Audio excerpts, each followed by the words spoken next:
It doesn't make a lot of sense that we begin our year with Rosh Hashanah and then we go into Yom Kippur. There's something off about the order here, because if Rosh Hashanah, it's a brand new year and it's a whole, new reality, why should we go into that new year in soiled garments? Why should we go into the year with like last year's clothes that need a serious wash? Shouldn't it be Yom Kippur first and then we go into Rosh Hashanah? Shouldn't we just clean off first and then begin our year fresh and clean, like a little baby out of a bath? So the reason is because, right after Yom Kippur, you have a lot of clarity. You're careful, you're still realizing who the Melech is.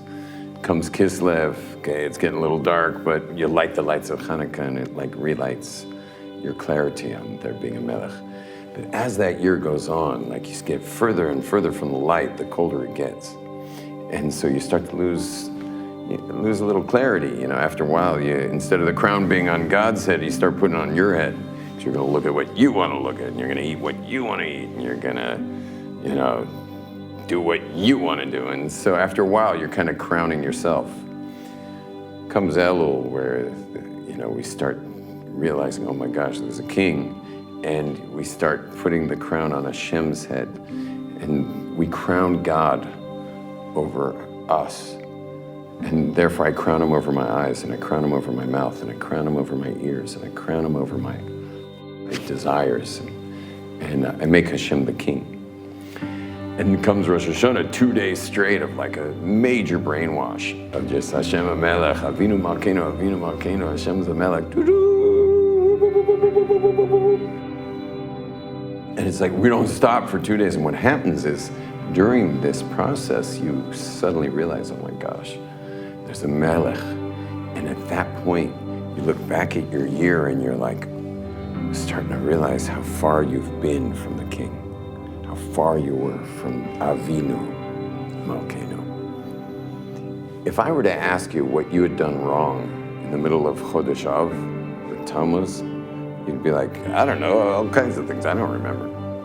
Why? Because after you do something wrong a few times, or you're losing clarity, or you're losing your kavanas and davening, after a few times, you forget all about it. You just forget you're even doing that. And so it's impossible to remember what went wrong.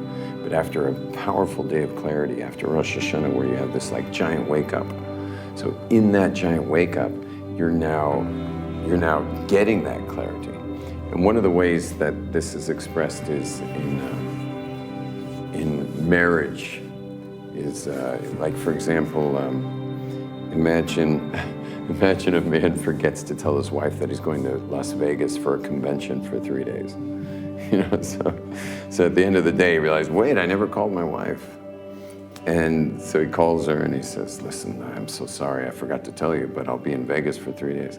Now he comes back after the 3 days, and what does he find? He finds his bedroom door locked, and he finds a blanket and pillow on the couch. He's gonna be there for a few days probably, because until he can articulate the loss of clarity, that what kind of man goes to Las Vegas for 3 days without telling his wife? But that's where he was at, because he had lost clarity. And it'll take him a few days to get the clarity of how much this relationship means to him.